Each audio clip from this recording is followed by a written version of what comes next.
जिस प्रकार नर्मदा नदी का पत्थर भगवान शिव का रूप होता है, जिसे नर्मदेश्वर महादेव कहते हैं, उसी प्रकार गंडक नदी का प्रत्येक पत्थर भगवान विष्णु का रूप शालिग्राम होता है। भगवान विष्णु की पूजा शालिग्राम रूप में सदियों से की जा रही है। गंडक की नदी वही है जहाँ भगवान शालिग्राम प्रकट होते हैं, किंतु शालिग्राम पत्थर गंडक की नदी में ही क्यों रहती है, इसी विषय से जुड़ी है भगवान शालिग्राम और वेश्या की ये कहानी। हजारों वर्षों पूर्व में एक गांव में एक वेश्या रहती थी, जिसका नाम था गंडकी। वह रोजाना किसी न किसी पराये पुरुष के साथ भोग विलास करती थी। यह उसका व्यवसाय था।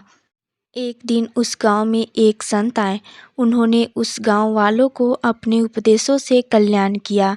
जब वेश्या ने उस महात्मा की कीर्ति सुनी तो एक दिन वो भी उस महात्मा के दर्शन के लिए गई और उसने संत से प्रार्थना की कि महाराज, आप तो साधु हैं, महात्मा हैं, सबका कल्याण करते हैं, अतः महाराज मुझ वेश्या का भी कल्याण कर दीजिए। तब साधु ने कहा, पुत्री, मैं तुम्हारा कल्याण कर दूंगा, किंतु इसके लिए तुम्हें वेश्यावृत्ति छोड़नी पड़ेगी। तब उस वेश्या ने कहा, महाराज, मैं सब कर सकती हूँ, किंतु यह वेश्यावृत्ति का कार्य नहीं छोड़ सकती, क्योंकि अब इस कार्य की मुझे आदत हो गई है और यही मेरा व्यवसाय है। इसके अलावा आप मुझसे जो कहेंगे मैं वो करूँगी। कृपा करके आप मेरा उद्धार करें।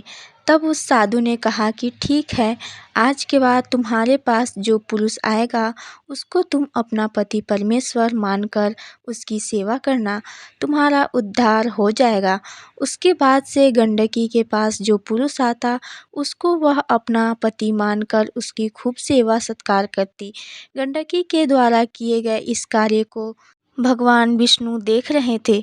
तब उन्होंने वेश्या की परीक्षा लेने के बारे में सोचा और वे उसके घर एक साधारण मनुष्य का रूप लेकर पहुंच गए। गंडकी ने उनका भी सत्कार किया।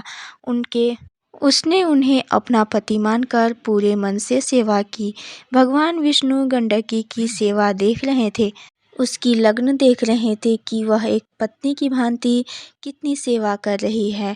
अब भगवान विष्णु ने लीला की। वे अपना सिर पकड़कर बैठ गए।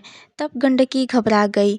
तब गंडकी ने पूछा, क्या हुआ स्वामी, आप ठीक तो हैं ना? गंडकी वैद्य की बुलाने की बात करने लगी।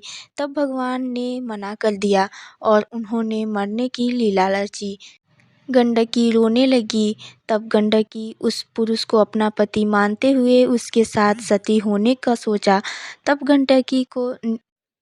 गंडकी ने 16 श्रृंगार करके पति के अर्थी के पीछे पीछे चली। गांव वालों के मना करने के बाद भी वह अपने पति के साथ सती होने की जिद करने लगी।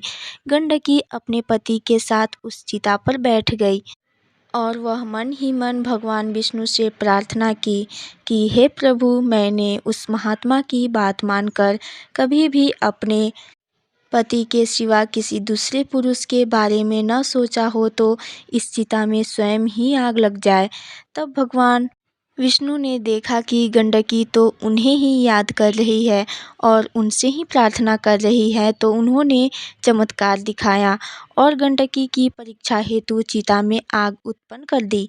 भगवान विष्णु को लगा कि अग्नि की लपटों से गंडकी घबरा जाएगी और चिता से उठ जाएगी, पर वह तो टस से मस नहीं हुई। जब भगवान समझ गए कि गंडकी का उद्देश्य पक्का है, तब भगवान विष्णु प्रकट हुए और अग्नि शांत हो गई। भगवान के आशीर्वाद से गंडकी पर अग्नि का कोई असर नहीं हुआ। तब भगवान विष्णु ने उसे वरदान दिया और वह नदी के रूप में प्रवाहित होने लगी। तब था भगवान विष्णु शालिग्राम रूप में उसमें प्रवेश कर गए। भगवान विष्णु ने गंडकी को आशीर्वाद दिया कि वे शालिग्राम रूप में हमेशा उसकी गोद में रहेंगे। भगवान विष्णु अपना आशीर्वाद देकर गंडकी को हमेशा के लिए उद्धार किया।